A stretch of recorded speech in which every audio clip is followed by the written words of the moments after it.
The crisp bills snap between fingers as they are counted out, one stack after another.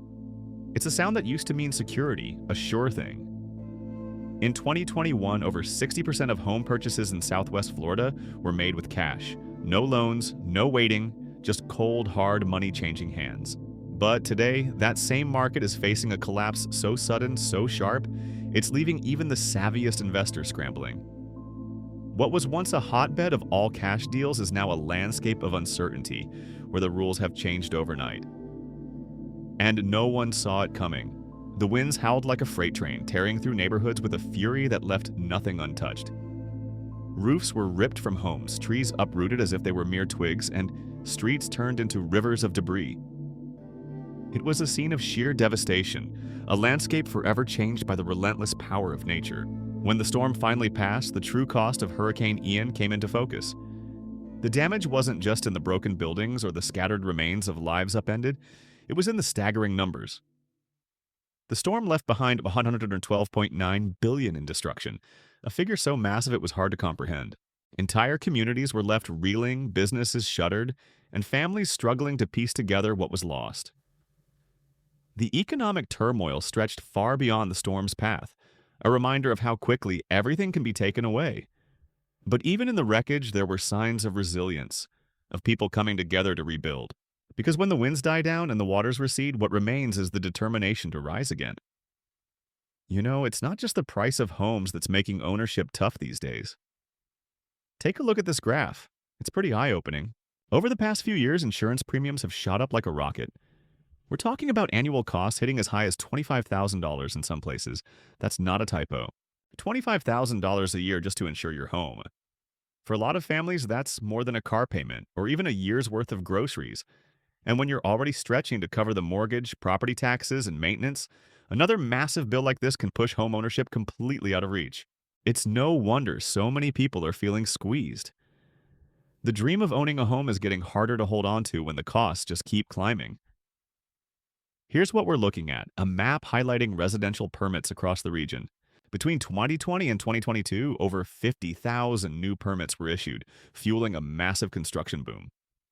But now the market's saturated, and it's struggling.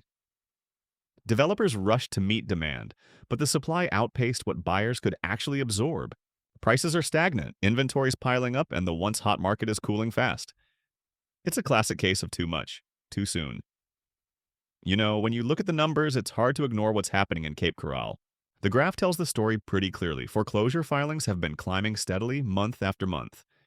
And it's not just a small uptick. We're talking about a 60% increase over the past year alone. That's not just a blip on the radar, it's a full-blown crisis unfolding right before our eyes.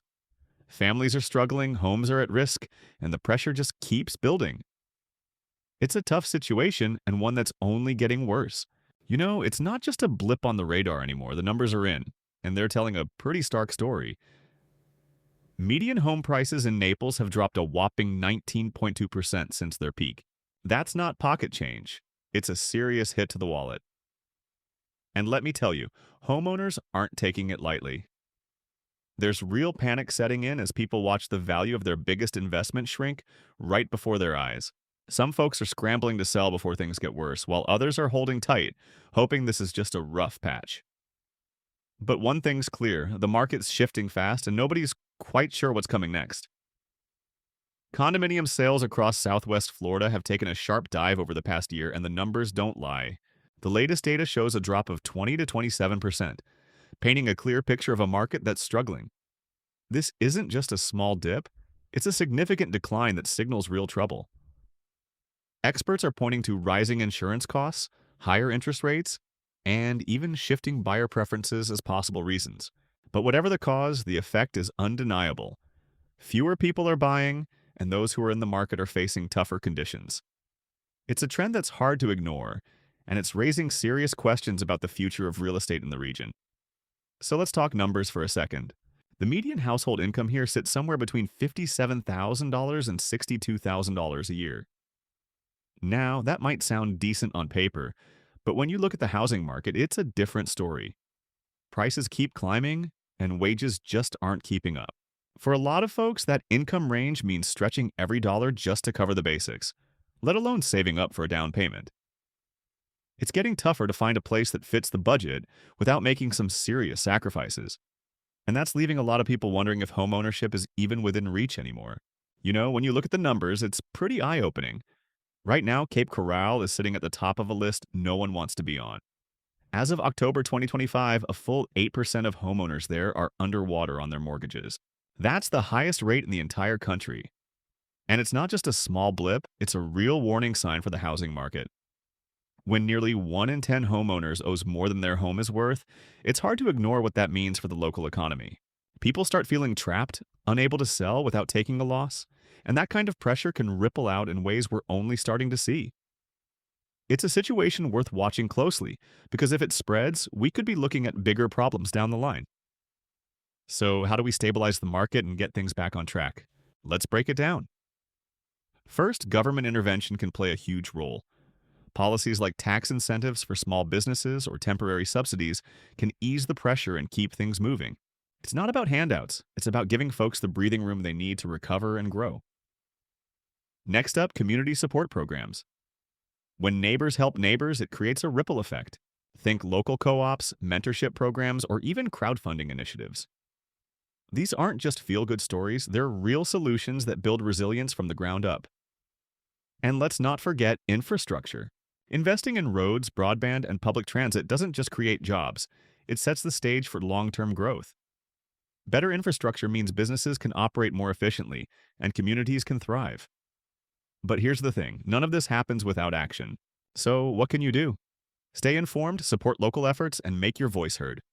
Whether it's voting, volunteering, or just spreading the word, every bit counts. The market won't fix itself, but together we can make a difference. Let's get to work. The situation is critical and time is running out. We've got a narrowing window to act before things spiral out of control. The stakes are higher than ever. Every second counts. The team's been pushing hard, but we need to double down now. Resources are stretched thin and the pressure's on, but we can't afford to slow down. This isn't just about meeting a deadline, it's about preventing a full-blown crisis. We've got the plan, we've got the people, but we need to move faster. No more delays, no more second guessing. It's all hands on deck right now. The clock's ticking, and we've got to make every moment count.